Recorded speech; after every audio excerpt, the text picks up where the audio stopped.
Another week, another episode of The Last of Us, and honestly, I actually think I enjoyed this one more than I did the last. Maybe it benefited from me now kind of fully getting what this thing is and understanding that it is going to be a little bit different from the game, or maybe it was just more tightly executed. But either way, I absolutely loved it. I thought it was a great hour of television, even if there is one big thing in particular that I'm going to have to sit with for a few more weeks to fully get my head around. So, no mucking around this week, let's get into our first up, and we're starting once again right at the very beginning. Now look, I didn't actually set out to write these scripts in a chronological order, but hey, what can I say? They keep delivering us these really fascinating and really left field introductions and prologues that absolutely work and I'm just dying to talk about. This time we again get a look back to the early days of the outbreak following Dr. Ratner in Jakarta, who's called in to perform an assessment on one of the first cordyceps infected victims. Now, I won't be the first or probably the last to make this comparison, but the entirety of this prologue was straight out of the Chernobyl playbook, and good lord,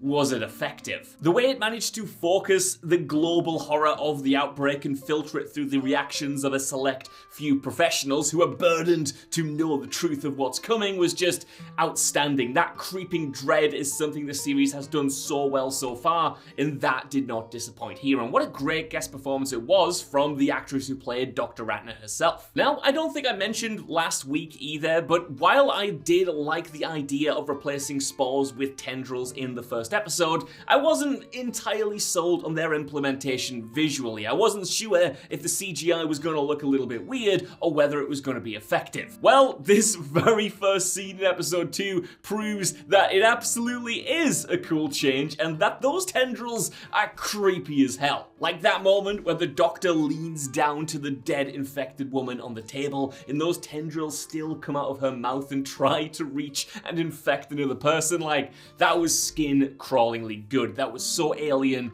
and so menacing. All in all, it's a cold, terrifying sequence topped off with the doctor's advice. Bomb the city and don't look back. So yeah, this entire intro sequence definitely gets a big up from me.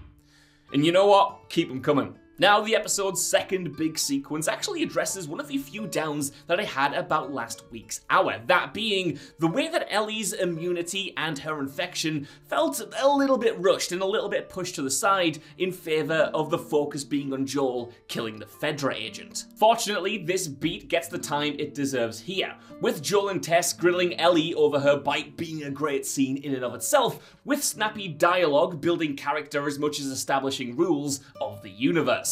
Having Ellie receive another bite later on just to drive the idea that she's definitely immune home as well and settle Joel's nerves was also a nice touch, so yeah, another up. For as good as the characters and their dialogue are in this episode though, by far the best character has to be the city itself. By directly transplanting images, environments, and visuals straight from the game into live action, The Last of Us is able to quickly distinguish itself as not another zombie show. It has a distinct look, and all of that is down to the game admittedly, but good lord, do they do just a fantastic job of adapting it authentically here. On the one hand, we've got the direct adaptations from the game and how joyous it is to just see them visualized. You know, we've got the museum, we've got the hotel, and of course those slanted skyscrapers framing those unbelievable wide shot compositions. Next level stuff, I love it.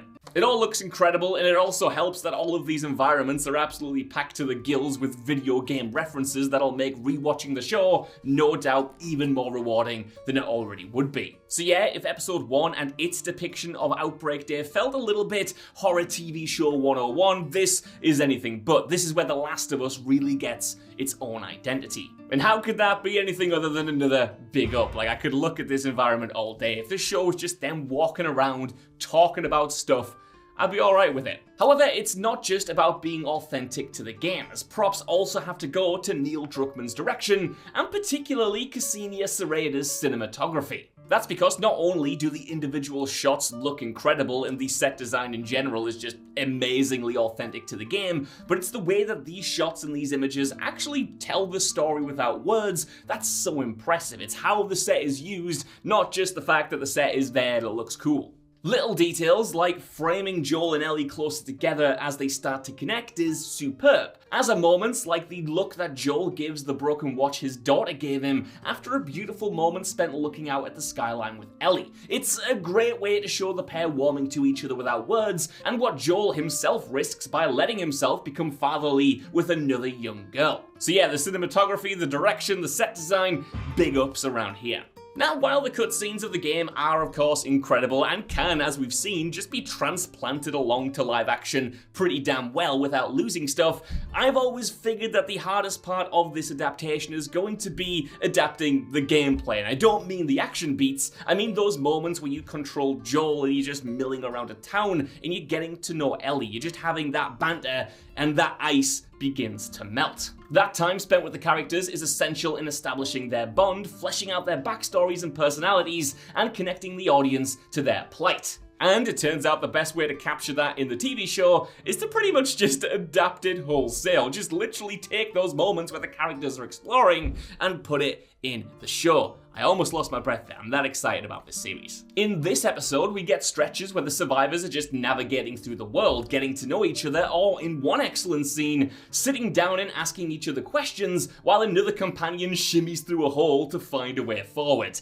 Tip-top stuff, what a fun way to adapt even the more rote mechanics of the video game and make them feel substantial and fun here. Another up. More than anything else though, this was an action-heavy episode, really emphasizing just how dangerous the infected can be, whilst also giving us a much closer look at how they work in general. And I thought the changes made to the infected's nature were great, with the hive mind idea instantly making them more deadly and, visually, more alien and more disturbing. They were already distinct enough from zombies anyway, but this concept widens that gulf even more.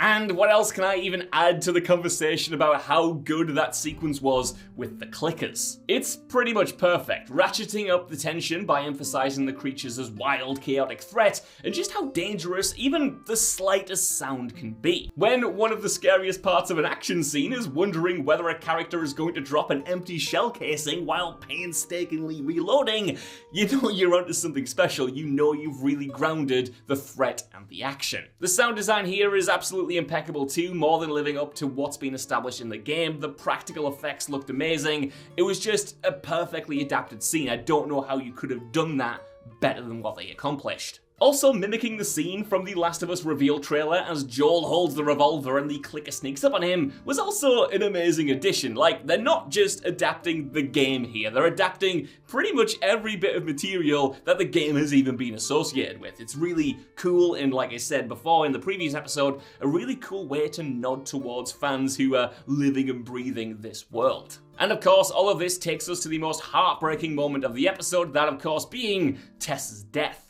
Now the game's depiction of this is of course incredible, but Tess actress Anna Torv more than lives up to the foundation that's already been established, giving an incredible performance for Tess's final moments. Actually, right from the moment her demeanor shifts after she knows it's over but hasn't told the rest, brushing off a potentially tender moment with Joel as he patches up her ankle, Torv sells the desperation of needing one more win before she finally goes. I want to shout out the smaller details of the transformation here as well, with Tess twitching as she goes up the stairs towards the building, for instance, being a neat addition and something we didn't really see much of in the game. But it's Torv's farewell speech that definitely hits the hardest. Making subtle changes to the game's dialogue, it definitely resonated more for me here. Her admission that she felt for Joel in a way that he never did for her delivers a brutal blow that does deepen her character. And her instruction to Joel to save who he can just give me chills. Like, I'm getting chills just talking about it. I loved that delivery. So yeah, Anna Torv in this sequence, the way that Tess's death is built up to, ups across the board. So tragic, so heartbreaking. I wish we could have had more of this actress.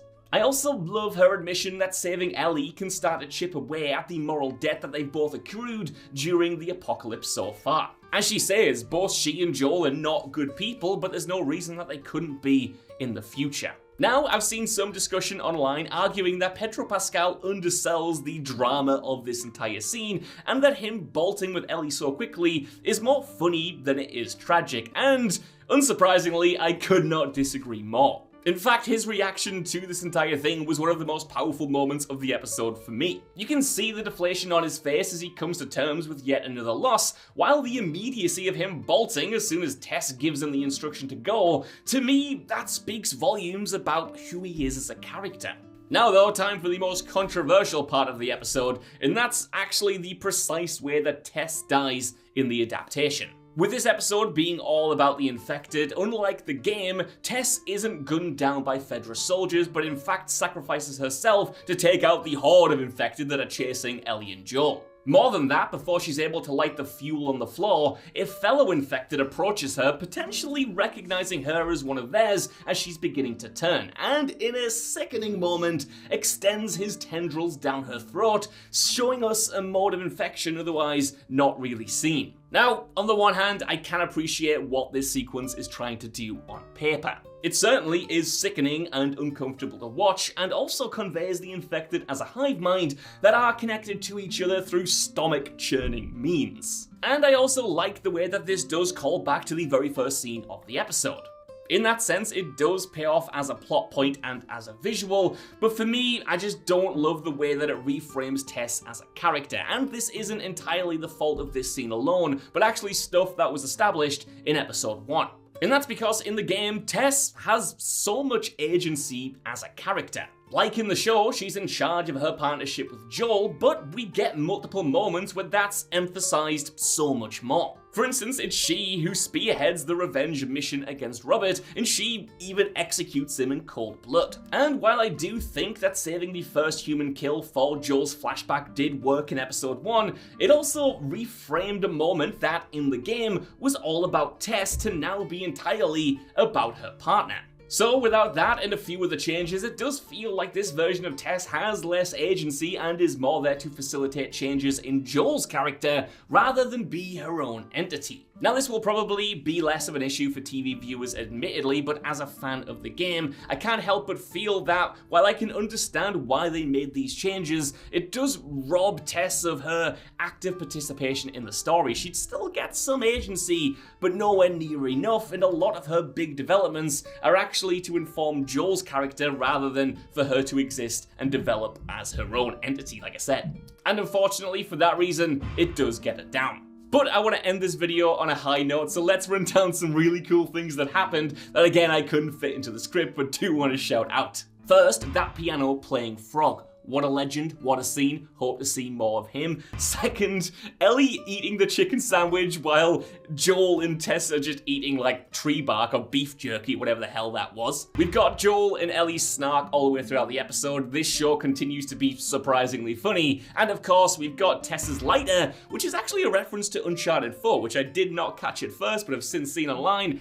and that's really cool. I love those little Easter eggs littered throughout.